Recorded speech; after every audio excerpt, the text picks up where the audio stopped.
Olá, eu sou o professor Danilo Guanais e nesse vídeo conversaremos sobre ritmo e sobre os principais elementos envolvidos no processo de escrita das durações das notas musicais. Vamos lá?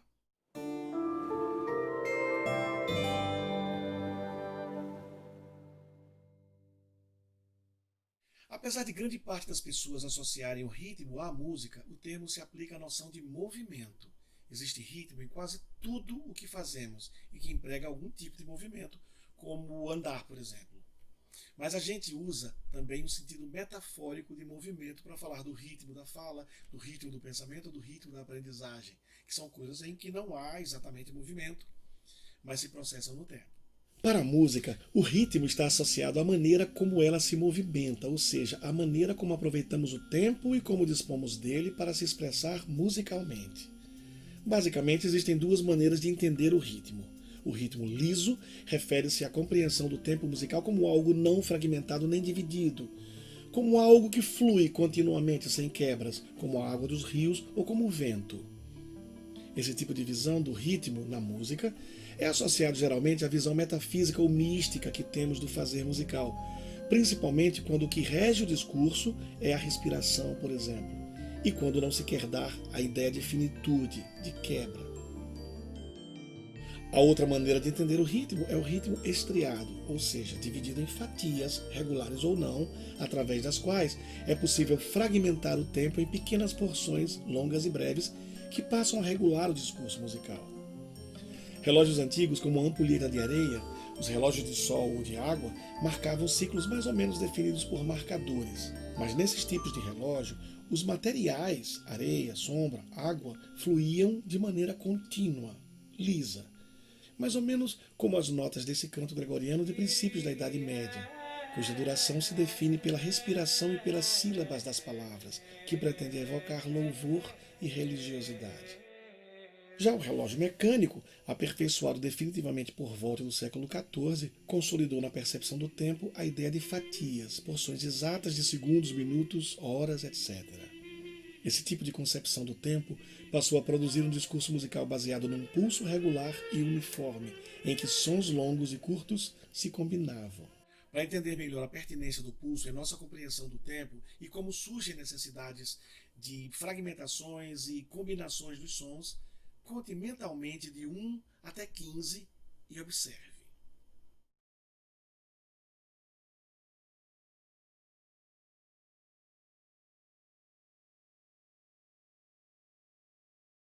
Bom, se você se deu ao trabalho de fazer essa contagem mental ou simplesmente se imaginou contando, deve muito provavelmente ter feito isso de maneira pulsante. 1, 2, 3, 4 e etc. e assim por diante. Que é uma coisa que não aconteceria, por exemplo, se você fosse contar as pessoas que passam lá na calçada, porque a contagem dependeria do acaso. Agora, se você pedir a um grupo de amigos que conte também até 15 sem dizer mais nada, o grupo provavelmente encontrará uma maneira de contar juntos e pulsando. Isso é um reflexo da natureza organizacional do nosso intelecto, que tende a criar padrões individuais e coletivos para otimizar o tempo e compreender melhor aspectos da natureza e da sociedade. Então, provavelmente você estabeleceu não só um pulso regular, mas também que cada número da contagem ocupasse um pulso, ainda que palavras que expressam números como 4, 5 e 7 possuam duas sílabas e usem dois sons. Provavelmente você contou assim: 1, 2, 3, 4, 5, 6, 7, 8, 9, 10, 11, 12, 13, 14, 15. Ou seja, comprimindo as palavras para caber em cada uma delas no tempo de um pulso. Poderíamos representar isso com esse esquema: 1, 2, 3, 4, 5, 6, 7, 8, 9, 10, 11. O que provoca essa divisão do tempo de um pulso em duas partes é um fenômeno natural de combinação das palavras com o ritmo, que aprendemos a chamar de prosódia. Segundo as leis mais simples da prosódia, as sílabas fortes das palavras tendem a ocupar pontos fortes do ritmo, e nós, instintivamente, compreendemos o ataque de cada pulso como pontos fortes do movimento rítmico. Um outro conceito importante que também envolve ritmo e prosódia é o da anacruse. que vem do grego e significa para o ataque ou em direção ao ataque. Vamos entender. Não sei se você percebeu, mas em sua contagem até 15, e com toda certeza, a palavra 14 foi iniciada com a sílaba K, ainda dentro do pulso 13. Confira isso através de outro esquema. 10, 11, 12, 13, 14, 15. Isso aconteceu pelas mesmas necessidades da prosódia natural que une palavras e ritmo. Nesse caso, tudo o que antecede o momento de início do pulso, o ponto forte do movimento, e faz parte da estrutura, no caso a sílaba K da palavra 14, se chama anacruse. Justamente por lidar com a subdivisão do tempo de um pulso em partes iguais e em proporção, ou seja, metade, metade da metade, etc., a música passou a chamar o pulso simples sobre o qual ela se desenvolve de tempo. Então, 1, 2, 3 são 3 tempos. A noção de proporcionalidade na duração dos sons entrou definitivamente para a prática musical por volta do século XIII. Com o tempo dividido em pequenas partes proporcionais entre si, as figuras de duração ou figuras de valor puderam se desenvolver. As figuras musicais antigas eram a máxima, a longa, a breve, a semibreve e a mínima. Essas figuras variavam muito de lugar para lugar e serviam principalmente para o registro da música vocal.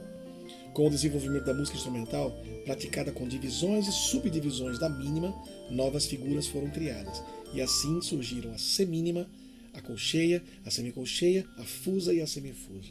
Até o século XVII, a maneira de entender as denominações das figuras, a proporção entre elas, bem como seu uso e grafia, eram diferentes do que acontece hoje. No século XIII, por exemplo, os compositores não faziam a divisão das figuras de uma maneira só. As longas, por exemplo, podiam valer 2 ou 3 breves. A divisão ternária era chamada perfeita porque dizia respeito ao número 3, considerado um número perfeito. A divisão binária, por não ser considerada completa, era chamada imperfeita. Mas a determinação do quanto cada figura valia dependia de diversos fatores, e notas repetidas ou mudanças nas sílabas das palavras cantadas podiam provocar alterações na duração das figuras também. Segundo as regras musicais da Idade Média, a música deveria buscar a perfeição, portanto, a ternaridade. O ritmo, geralmente definido como uma sucessão regular de elementos fortes e fracos, deveria então criar padrões recorrentes de 3 elementos, um forte e 2 fracos. Por conta dessa premissa, se uma longa fosse seguida ou precedida de uma breve, ela seria imperfeita, para que o movimento do ritmo do conjunto resultasse numa estrutura ternária, que corresponderia a um conjunto de 3 breves. Se a uma longa seguisse outra longa, então a primeira seria necessariamente perfeita. A segunda dependeria do que viria depois. Com as breves acontecia algo diferente. Chamavam-se recta breves as breves normais, que valiam 2 ou 3 semibreves. Mas a duração da breve podia ser dobrada em alguns casos, fazendo surgir a chamada altera breves. Diante dessa grande variedade de possibilidades de interpretação do que seria perfeito ou imperfeito, alterado ou não, para definir que uma figura era mesmo perfeita, colocava-se um ponto logo após ela. Esse ponto era chamado tractulus, ou signum perfectionem, no latim, sinal de perfeição. Essas são apenas algumas das regras da rítmica medieval, mas são suficientes para demonstrar a variedade de interpretações que estruturas rítmicas podiam ter na Idade Média. E apesar de séculos depois a gente ter adotado um modelo muito mais simples, completamente baseado na proporção binária das figuras, onde uma sempre vale 2 da próxima menor, essa diversidade da rítmica medieval nos ajudou a criar os modelos fundamentais dos compassos, que estabelecem como as forças internas do ritmo existem e como elas são representadas. Longas que se dividiam em 3 breves ajudaram a configurar compassos de 3 tempos, os compassos ternários. Longas que se dividiam em 2 breves ajudaram a configurar compassos de 2 tempos, os chamados compassos binários.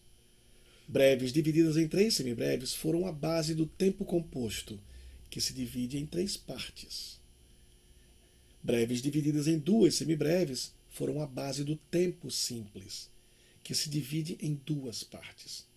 Dessa maneira, podemos combinar compassos binários ou ternários com tempos simples ou compostos para produzir os 4 tipos fundamentais de compasso: o compasso de 2 tempos simples, o compasso binário simples, o compasso de 2 tempos compostos ou binário composto, o compasso de 3 tempos simples, o ternário simples, e o compasso de 3 tempos compostos, o compasso ternário composto. Para que o músico soubesse se a divisão dos compassos era binária ou ternária e se os tempos eram simples ou compostos, foram criados códigos visuais para serem colocados no início da música. Um deles era esse. Compassos com número perfeito de tempos, ou seja, com 3 tempos, os compassos ternários, foram representados por um círculo, símbolo da perfeição. Quando o número de tempos era 2, como nos compassos binários, o círculo era incompleto para representar a imperfeição desse tipo de compasso. Se a subdivisão do tempo era perfeita, em 3 subpartes, como nos tempos dos compassos compostos, o círculo recebia ainda um ponto, signum perfectionem, no centro. Se a subdivisão fosse em 2 partes, como nos tempos dos compassos simples, o ponto não aparecia. Com o passar do tempo, a máxima, a longa e a breve foram paulatinamente abandonadas, e a música instrumental forçou a divisão da mínima em semínimas, cocheias, semicocheias e fusas, como mencionamos. A semibreve passou então a representar o maior valor de duração. Convencionou-se finalmente que a subdivisão das figuras seria sempre binária. Para nós, hoje, a divisão normal de qualquer figura de duração é em 2 da próxima menor. Uma semibreve dura o mesmo tempo que 2 mínimas, 4 semínimas, 8 colcheias e 16 semicolcheias. E essas quantidades, esses números, passaram logo a representar numericamente as figuras correspondentes. Em versões impressas, as atuais figuras de duração da música convencional têm a seguinte aparência. A semibreve é composta por uma oval inclinada e vazia. Na mínima, a oval também é vazia e um pouco menor, e uma haste é acrescentada. A haste pode ser colocada para cima, à direita, ou para baixo, à esquerda. A semínima também tem haste, mas sua cabeça é preenchida. A colcheia acrescenta um colchete, também chamado bandeirola. A haste da colcheia muda de lado quando é escrita para cima ou para baixo, como acontece com as hastes da mínima e da semínima, mas perceba que o colchete é sempre escrito para o lado direito. Semicolcheias, fusas e semifusas acrescentam cada uma, e nessa ordem, mais colchetes. As figuras de duração representam a duração do som. Para grafarmos o silêncio, usamos as pausas, representadas por símbolos diferentes das figuras, mas que mantêm entre si a mesma proporção. Se quisermos unir o som de 2 semínimas para formar o que seria exatamente uma mínima, precisamos usar a chamada ligadura de prolongamento, que une as cabeças das figuras e soma suas durações. Esse tipo de ligadura só funciona de um som para o próximo e nunca são usadas em pausas. Se precisarmos somar as durações de um grupo de figuras, temos que ligar uma a uma. 2 pausas de semínima, então, são a mesma coisa que uma pausa de mínima, porque não podemos separar 2 silêncios. Já a separação entre sons existe tanto por causa da mudança de frequência entre notas de altura diferente, quanto pela presença de uma pequena quebra entre notas de mesma altura. Em todo caso, essa passagem de um som para o outro é chamada articulação, e ela pode ser feita basicamente de 3 maneiras. Non legato, não ligado em italiano, a articulação normal entre notas diferentes. Legato, ligado em italiano, as notas soam mais ligadas, como se um som se juntasse mais ao próximo. Aqui a gente usa esse outro tipo de ligadura, a ligadura de expressão. Perceba que, diferentemente da ligadura de prolongamento, uma só ligadura de expressão abrange todas as notas que pretende afetar. E a terceira articulação, staccato, destacado em italiano, com as notas soando destacadas, ou seja, com um pequeno silêncio entre elas. Esse tipo de articulação é grafado com pequenos pontos abaixo ou acima da cabeça das notas. Mas agora, vamos voltar àqueles 4 modelos fundamentais de compasso e prosseguir.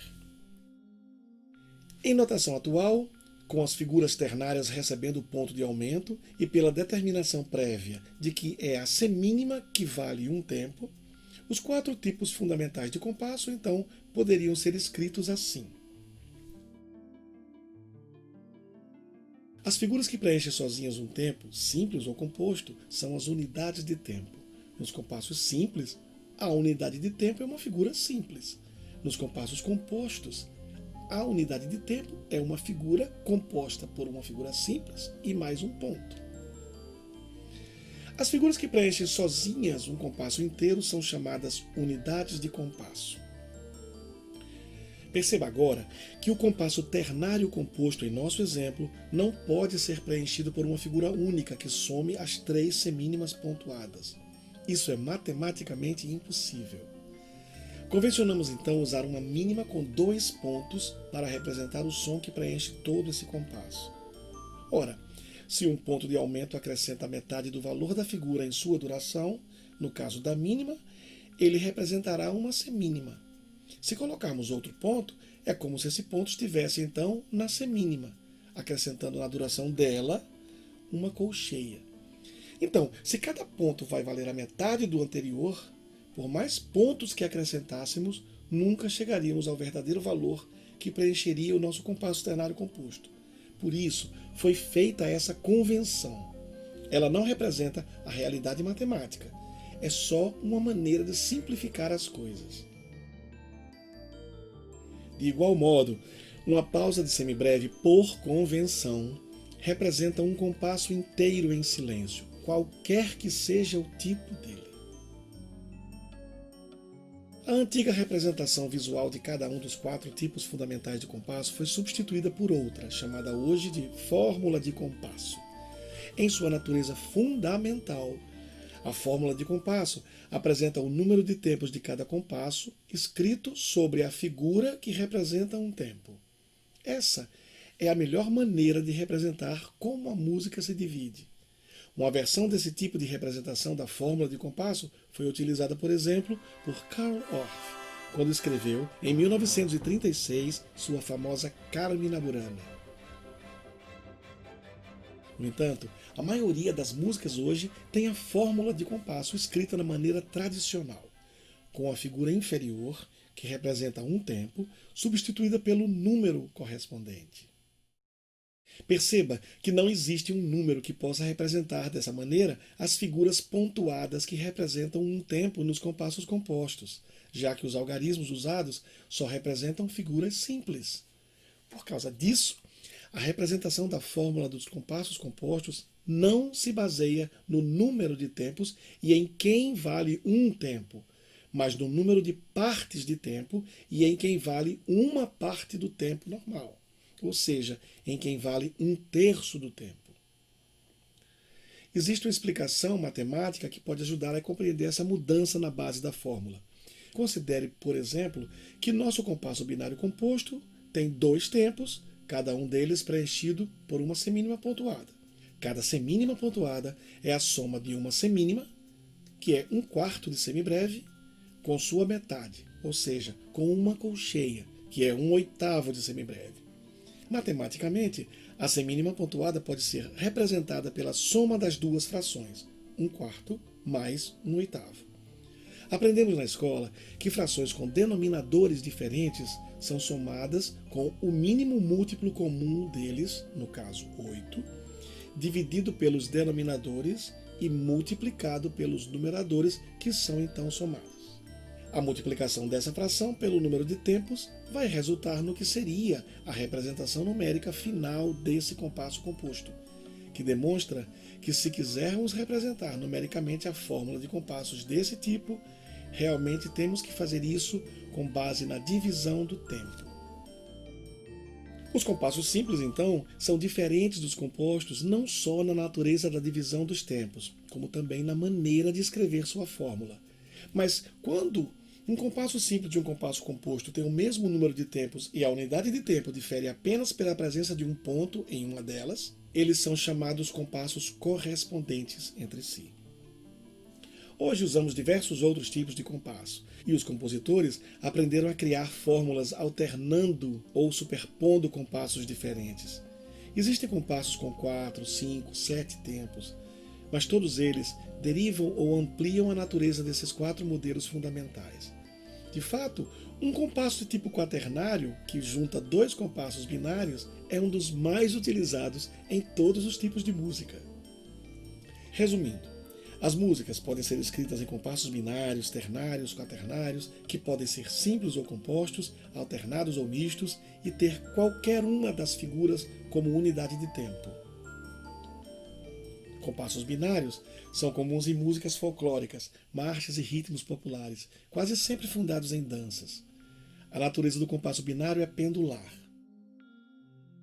Compassos ternários são usados em alguns tipos de canção e nas valsas, e parecem quebrar um pouco a lógica binária que está em diversas partes de nosso corpo e a dualidade com a qual interpretamos parte da nossa fisiologia e do nosso comportamento como seres humanos. A natureza do compasso ternário é circular. Compassos quaternários são comuns em canções, cirandas e muitos tipos de música de concerto. Como surge da combinação de 2 compassos binários, seu caráter é descrito como pendular narrativo.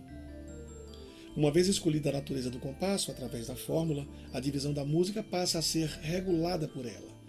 E ainda que a fórmula de compasso possa mudar durante a música, a critério do compositor, fica ainda uma questão. Como escrever uma subdivisão artificial da métrica dos compassos? Por exemplo, como escrever a divisão de um tempo simples em 3 partes? Ou a divisão de um compasso ternário em 5 tempos? É aí que entram as quiálteras, cuja denominação tem origem nas altera breves, que conhecemos antes, e que, como o nome diz, alteram a subdivisão normal das figuras. As quiálteras são construídas pela modificação da quantidade de tempos no compasso ou da quantidade de partes nas diversas subdivisões do tempo. Se a escrita da quiáltera aumentar a quantidade prevista de divisões normais de uma estrutura qualquer, compasso, tempo ou parte dele, teremos uma quiáltera aumentativa, que é muito comum.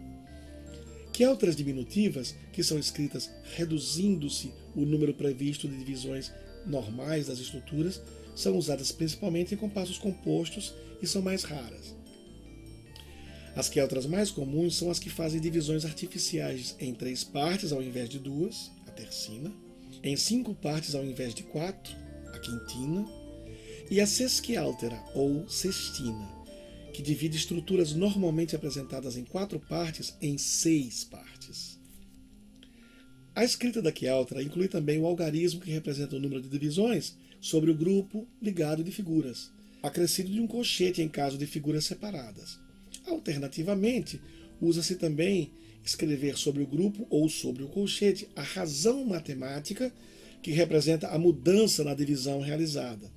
Dessa maneira, fica claro quantos sons foram usados e quantos representariam a divisão normal. Na maioria dos casos, quiálteras são compostas por figuras iguais, são as chamadas quiálteras regulares. Dentro de uma quiáltera, no entanto, os valores podem ser combinados ou subdivididos a critério do compositor, criando grupos de figuras diferentes nas chamadas quiálteras irregulares. Existe um outro aspecto muito importante na compreensão da métrica e do ritmo, a acentuação natural, segundo a qual sentimos com mais força a primeira parte das estruturas básicas, binárias ou ternárias, sejam elas compassos, tempos ou as diversas subdivisões do tempo. Não é bem uma questão de força física, fique claro, nem de tocar ou cantar certas notas com mais intensidade, mas é algo que é naturalmente sentido por quem aprecia a música. É a acentuação natural, por exemplo, que faz com que todo um grupo de pessoas num baile dance de maneira uniforme e combinada. Esse assunto foi mencionado superficialmente quando falamos dos 4 modelos fundamentais dos compassos. Neles é fácil verificar onde estão os pontos fortes dos diversos níveis da estrutura. O primeiro tempo é forte, os outros são fracos. Divididos os tempos em grupos básicos, a primeira parte de qualquer grupo, em qualquer tempo, é forte. As outras são fracas. Se continuarmos a dividir as subpartes do tempo, o processo continua da mesma maneira. Já as estruturas quaternárias são como combinações de duas binárias. A segunda delas, então, é mais fraca. Isso cria duas noções diferentes. Em primeiro lugar, surge um terceiro elemento meio forte nas estruturas, sentido com destaque, mas não tanto quanto o do primeiro elemento, e isso vale em qualquer nível estrutural. Em segundo lugar, a combinação de dois compassos binários, o primeiro forte e o segundo fraco, cria a noção de compassos fortes e compassos fracos, estendida a todos os tipos de compasso. Essa noção de compassos fortes e fracos raramente aparece em livros de música, em qualquer idioma. É uma noção muito pouco explorada, mas fundamental para a perfeita compreensão da rítmica da música como um todo. Essa acentuação natural, no entanto, pode ser confrontada quando não houver um ataque nos pontos fortes da estrutura. Isso pode acontecer basicamente de duas maneiras. A primeira é pela ausência de notas nos pontos estruturais fortes. Nesse caso, a sensação rítmica parece deslocar o acento para um tempo fraco ou parte fraca de tempo, já que o tempo forte ou parte forte de tempo está preenchido por uma pausa. Isso é chamado contratempo. A segunda maneira de confundir a acentuação natural é pelo deslocamento dos sons em pontos fortes da estrutura para pontos fracos anteriores a ele, ou seja, criando uma situação em que as notas são atacadas em tempos fracos ou partes fracas de tempo e se prolongam até o tempo forte ou parte forte de tempo seguinte. Esse tipo de situação foi chamado síncope. Ritmos sincopados são comuns no samba, por exemplo, e eles criam uma sensação de leveza e sensualidade no ritmo da música. Nesse vídeo, nós conversamos sobre o ritmo e os elementos básicos da escrita das durações. Em nosso próximo vídeo, nós voltaremos ao campo das alturas para nos aprofundarmos nas noções de escala e intervalo musicais. Até lá!